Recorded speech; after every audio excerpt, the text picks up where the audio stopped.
ଯୋଗିନୀ ଏକାଦଶୀ ଅଷ୍ଟାଦଶ ପୁରାଣମାନଙ୍କ ମଧ୍ୟରେ ବ୍ରହ୍ମ ବୈବର୍ତ୍ୟ ପୁରାଣ ଅନ୍ୟତମ। ଏଥିରେ ଜ୍ୟେଷ୍ଠ ପାଣ୍ଡବ ଧର୍ମରାଜ ଯୁଧିଷ୍ଠିରଙ୍କ ପ୍ରଶ୍ନରେ ଭଗବାନ ଶ୍ରୀକୃଷ୍ଣ ଯୋଗିନୀ ହଠାତ୍ ଆଷାଢ଼ କୃଷ୍ଣ ଏକାଦଶୀର ମହତ୍ତ୍ୱ ବର୍ଣ୍ଣନା କରିଅଛନ୍ତି। ଏକାଦଶୀ ମାହାତ୍ମ୍ୟରେ କୁହାଯାଇଛି ସର୍ବପାପ କ୍ଷୟକରଂ ଭୁକ୍ତିମୁକ୍ତି ପ୍ରଦାୟକଂ ଆଷାଢ଼ସ୍ୟା ଶୀତପକ୍ଷେ ଯୋଗିନୀ ନାମ ନାମତ୍ୱଃ ଏକାଦଶୀ ନୃପଶ୍ରେଷ୍ଠ ମହାପାତକ ନାଶିନୀ। ହଠାତ୍ ବ୍ରହ୍ମହତ୍ୟା ସୁରାପାନ ଆଦି ପଞ୍ଚପାତକ କ୍ଷୟକାରୀ ଏହି ଯୋଗିନୀ ଏକାଦଶୀର ସଂସାର ସାଗରରେ ମଗ୍ନ ବ୍ରହ୍ମସ୍ୱହରଣ ଗୁରୁପତ୍ନୀ ଗମନକାରୀ ମନୁଷ୍ୟକୁ ଉଦ୍ଧାର କରିବାରେ ନୌକା ସଦୃଶ୍ୟ ହୋଇଥାଏ। ସ୍ୱର୍ଗ ମର୍ତ୍ତ୍ୟ ପାତାଳରେ ଏହି ବ୍ରତ ସର୍ବଶ୍ରେଷ୍ଠ ବ୍ରତ ରୂପେ ସ୍ୱୀକୃତ ହୋଇଥାଏ। ଅଳକାପୁରୀରେ ଧନର ରାଜା କୁବେର ବାସସ୍ଥାନ କରନ୍ତି। ଏହାକୁ ସମସ୍ତେ ଯକ୍ଷପୁରୀ ବା ଅଳକାପୁରୀ ବୋଲି କୁହନ୍ତି। ଯକ୍ଷରାଜ କୁବେର ପରମ ଶିବଭକ୍ତ ଥିଲେ। ପ୍ରତିଦିନ ଶିବଙ୍କ ଆରାଧନା ଅର୍ଚ୍ଚନା ପୂଜନ ବନ୍ଦନ ବିନା ସେ ଜଳସ୍ପର୍ଶ ଗ୍ରହଣ କରନ୍ତି ନାହିଁ। ପ୍ରତ୍ୟହ ପୂଜାଦ୍ରବ୍ୟ ଯୋଗାଇବା ନିମନ୍ତେ ସେ ତାଙ୍କର ଅନୁଚରମାନଙ୍କୁ ନିର୍ଦ୍ଦେଶ ଦେଇଥାନ୍ତି। ସେହିପରି ପଦ୍ମପୁଷ୍ପ ଯୋଗାଇ ଦେବା ପାଇଁ ହେମମାଳୀ ନାମକ ଯକ୍ଷକୁ ସେ ନିଯୁକ୍ତି ଦେଇଥିଲେ। ହେମମାଳୀ ଶିବଙ୍କ ପୂଜା ନିମନ୍ତେ ପ୍ରତିଦିନ ମାନସ ସରୋବରରୁ ପଦ୍ମପୁଷ୍ପ ସଂଗ୍ରହ କରି କୁବେରଙ୍କ ନିକଟରେ ପହଞ୍ଚାଇ ଦିଅନ୍ତି। ନବବିବାହିତ ହେମମାଳୀ ଦିନେ ପଦ୍ମପୁଷ୍ପ ନେଇ ଆସିବା ସମୟରେ ପତ୍ନୀ ବିଶାଳାକ୍ଷୀଙ୍କ ଅନୁରୋଧରେ ନିଜର କର୍ତ୍ତବ୍ୟକୁ ଭୁଲିଯାଇ ଘରେ ପତ୍ନୀ ସହିତ ହସ ଖୁସିରେ ମାତିଗଲେ। ତେଣୁ କୁବେରଙ୍କର ପୂଜା ସମୟ ଗଡ଼ି ଯାଉଥାଏ। ମଧ୍ୟାହ୍ନ ପର୍ଯ୍ୟନ୍ତ ଅପେକ୍ଷା କରି ନିରାଶ ହେଲା ପରେ ସେ କୌଣସି ଏକ ଅନୁଚରଙ୍କୁ ହେମମାଳୀକୁ ଅନ୍ୱେଷଣ କରିବାକୁ ପଠାଇଲେ। ଏଣେତେଣେ ଖୋଜାଖୋଜି କଲା ପରେ ଶେଷରେ ସେ ହେମମାଳୀକୁ ନିଜ ଘରେ ପତ୍ନୀର ବାହୁବନ୍ଧନରେ ରହି ପ୍ରେମାଳାପରେ ମଗ୍ନ ଥିବାର ଦେଖିଲେ। ଦୂତ ମୁଖରୁ ଏକଥା ଶୁଣି ଯକ୍ଷରାଜ କୁବେର କ୍ରୋଧରେ ଅଧୀର ହୋଇ ହେମମାଳୀକୁ କର୍ତ୍ତବ୍ୟର ଅବହେଳା ନିମନ୍ତେ ଅଭିଶାପ ଦେଲେ।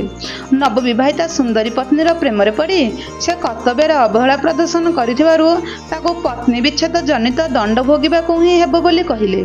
ଏହି କ୍ରମରେ ମର୍ତ୍ତ୍ୟପୃଷ୍ଠରେ କୁଷ୍ଠ ରୋଗକ୍ରାନ୍ତ ହୋଇ ବିଚରଣ କରିବ ବୋଲି ଅଭିଶାପ ଦେଲେ। ଫଳରେ ସେ ପତ୍ନୀ ବିରହ ଜନିତ ଦୁଃଖ ଯନ୍ତ୍ରଣା ସାଙ୍ଗକୁ କୃଷ୍ଣ ରୋଗରେ ଆକ୍ରାନ୍ତ ହୋଇ ମର୍ତ୍ତ୍ୟପୃଷ୍ଠରେ ବିଚରଣ କରିବାକୁ ଲାଗିଲେ। ଭଗବାନ ଶିବଙ୍କ ସେବାରେ ସେ ପୂର୍ବରୁ ନିଯୁକ୍ତ ଥିବାରୁ ତାର ପୂର୍ବ ଚେତନା ତାକୁ ଭଗବାନ ସ୍ମରଣରୁ ନିର୍ବୁଦ୍ଧ କରିପାରିନଥିଲା। ସର୍ବଦା ଭଗବାନ ଚିତ୍ତନରେ ରହି ମେରୁଗିରିରେ ଇତଃସତ୍ତ୍ୱ ଭ୍ରମଣ କରୁଥିବା ବେଳେ ଥରେ ସେ ମହର୍ଷି ମାର୍କଣ୍ଡେୟଙ୍କ ତପସ୍ୟା ସ୍ଥଳୀକୁ ପହଞ୍ଚି ଯାଇଥିଲେ। ସାଧୁନାମ ଦର୍ଶନ ପୁଣ୍ୟମ୍ ତୀର୍ଥଂ ଭୂତା ହି ସାଧବଃ କାଳେନ ଫଳେନ ତୀର୍ଥ ସଦ୍ୟ ସାଧୁ ସମାଗମଃ। ସାଧୁଙ୍କ ଦର୍ଶନରେ ମହାନ ପୁଣ୍ୟ ଲାଭ ହୋଇଥାଏ। ସାଧୁମାନେ ତୀର୍ଥ ଦର୍ଶନର ଫଳ ପ୍ରଦାନ କରିଥାନ୍ତି। ତୀର୍ଥ ଦର୍ଶନରେ ସହସା ଫଳ ଲାଭ ହୋଇନଥାଏ, କିନ୍ତୁ ସାଧୁ ଦର୍ଶନରେ ସଙ୍ଗେ ସଙ୍ଗେ ମହାପୁଣ୍ୟ ମିଳିଥାଏ, ଯେପରି ହେମମାଳୀକୁ ମିଳିଥିଲା। ଭୟ ତଥା ଆଶଙ୍କାରେ ଥିବା ଏହି ପାପକର୍ମ ଯକ୍ଷ ମହର୍ଷିଙ୍କ ପାଦତଳେ ସାଷ୍ଟାଙ୍ଗ ପ୍ରଣାମ କଲେ। ତାଙ୍କ କୃପାଦୃଷ୍ଟି ଯକ୍ଷ ଉପରେ ପଡ଼ିଲା। ସେ ତାର ଦୁଃଖର କାରଣ ଜିଜ୍ଞାସା କଲେ। ପରୋପକାୟ ସ୍ୱର୍ଗାୟ ପରୋପକାର ପାଇଁ ତ ଋଷିମୁନିମାନଙ୍କର ସାଧନା। ହେମମାଳୀ ଯେଉଁ କ୍ରମରେ ଏପରି ଅବସ୍ଥାକୁ ପ୍ରାପ୍ତ ହୋଇଛି ସେ ସତ ସତ ଭାବେ ସବୁ କଥା ମହର୍ଷିଙ୍କ ସମ୍ମୁଖରେ ବର୍ଣ୍ଣନା କଲେ। ତାଙ୍କ ମନରେ ତାପତି କରୁଣା ଜାତ ହେଲା। ଯେହେତୁ ସତ୍ୟମ୍ ସ୍ୱର୍ଗସ୍ୟ ସୋପାନମ୍ ପାରବାରସ୍ୟ ନୈରବମ୍ ସତ୍ୟ ସ୍ୱର୍ଗକୁ ପାହାଚ ସଦୃଶ ତଥା ଅନନ୍ତ ସମୁଦ୍ରର ଆଶାର ନୌକା ଭଳି ହୋଇଥାଏ।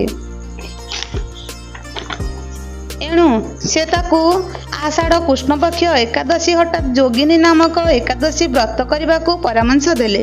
ସେ ନିଷ୍ଠାର ସହିତ ଏହି ବ୍ରତ ପାଳନ କରି କୃଷ୍ଣ ରୋଗରୁ ମୁକ୍ତି ହେଲେ। ଏଣୁ କୁହାଯାଇଛି ଆନନ୍ଦ ହୋଇ ଦେଓମାଳୀ ଯୋଗିନୀ ବ୍ରତକୁ ଆଚରି ପୂର୍ଣ୍ଣ ହୁଏତେ ମହାବ୍ରତ କୃଷ୍ଣ ରୋଗରୁ ହେଲା ମୁକ୍ତ ଚଳିଲା ଆପଣା ମନ୍ଦିରେ ରହିଲା କାନ୍ତା ସଙ୍ଗତରେ। ଏହି ବ୍ରତ ପାଳନ କଲେ ଯେଉଁ ପୁଣ୍ୟ ଫଳ ମିଳେ ତାହା 88,000 ବ୍ରାହ୍ମଣ ଭୋଜନ କରାଇବାର ଫଳ ସହ ସମକକ୍ଷ ହୋଇଥାଏ।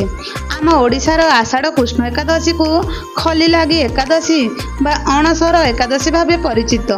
ଏହି ଦିନ ପୂର୍ବାହ୍ନରେ ଅନବସର ପିଣ୍ଡିରେ ଥିବା ମହାପ୍ରଭୁଙ୍କୁ ମହା ଔଷଧି ସେବନ କରାଯାଏ। 10 ମୂଳରେ ପ୍ରସ୍ତୁତ ଏହି ମହା ଔଷଧି ପୂର୍ବ ରାତ୍ରିରୁ ପ୍ରସ୍ତୁତ ହୋଇ ରହିଥାଏ। ଏହାକୁ ରୁଚିକର କରିବା ପାଇଁ ଏଥିରେ ଗାଈ ଘିଅ ଖୁଆ ଶର୍କରା ଦିଆଯାଏ। ଯାହା ସେବନ କଲା ପରେ ମହାପ୍ରଭୁ ଆକ୍ରାନ୍ତ ହୋଇଥିବା ଥଣ୍ଡା ଜ୍ୱରରୁ ତଥା ବାତ ପିତ୍ତ କଫରୁ ସୁସ୍ଥ ସମୟ ରୋଗରୁ ସମ୍ପୂର୍ଣ୍ଣ ଆରୋଗ୍ୟ ହୋଇଥାନ୍ତି। ତାଙ୍କ ସୁକୋମଳ ଅଙ୍ଗରେ ଚନ୍ଦନ ସହ କୁଙ୍କୁମ, କସ୍ତୁରୀ, କେଶର, କର୍ପୂର, ଚୁଆ ମିଶ୍ରିତ ପ୍ରଲେପ ଦିଆଯାଇଥାଏ। ଏହି ଏକାଦଶୀରେ 10 ଦିନ ଧରି ଶ୍ରୀମନ୍ଦିରରେ ବନ୍ଦ ରହିଥିବା ଘଣ୍ଟା, ଘଣ୍ଟ, କାହାଳି ଆଦି ବାଦନ କରାଯାଏ। ମହାପ୍ରଭୁଙ୍କ ଶ୍ରୀଅଙ୍ଗରେ ଖଳି ଲାଗି ହୁଏ। ଏହାପରେ ଶ୍ରୀଅଙ୍ଗରେ ସ୍ୱତନ୍ତ୍ର ଭାବେ ପ୍ରସ୍ତୁତ ଅର୍ଥାତ୍ ଔଷଧି ଲାଗି କରାଯାଇଥାଏ। ଝୁଣା, କର୍ପୂରୀ ଓ କସ୍ତୁରୀ ପ୍ରଭୃତି ସୁଗନ୍ଧିତ ଦ୍ରବ୍ୟରେ ପ୍ରସ୍ତୁତ ଏହି ଔଷଧି ଶ୍ରୀଅଙ୍ଗରେ ଲେପନ କରାଯାଇ ବସ୍ତ୍ର ଗୁଡ଼ାଇ ଦିଆଯାଏ। ଏହି ସମୟରେ ଶ୍ରୀଅଙ୍ଗରୁ ଝରି ପଡ଼ୁଥିବା ଔଷଧି ଗୁଡ଼ିକ ନିର୍ମାଲ୍ୟ ଭାବେ ପରିଗଣିତ ହୋଇଥାଏ। କବି କୁଳତିଳକ କାଳିଦାସ ବୋଧହୁଏ ବ୍ରହ୍ମବୈବର୍ତ୍ୟ ପୁରାଣରେ ଏହି କଥାକୁ ଆଧାର କରି ମେଘଦୂତ ନାମକ ଖଣ୍ଡକାବ୍ୟ ରଚନା କରିଅଛନ୍ତି। କର୍ତ୍ତବ୍ୟର ଅବହେଳା ପ୍ରଦର୍ଶନ କରିଥିବା ନବବିବାହିତା ଯକ୍ଷ ହେମମାଳୀ ଯକ୍ଷରାଜ କୁବେରଙ୍କ ଅଭିଶାପରୁ ଆସି ମର୍ତ୍ତ୍ୟ ପୁଷ୍ୟରେ ରାମଗିରି ପର୍ବତରେ ନିଘଞ୍ଚ ବନାନୀରେ ପତ୍ନୀ ବିରହରେ ଅଭିଶପ୍ତ ଜୀବନ କାଟୁଛନ୍ତି।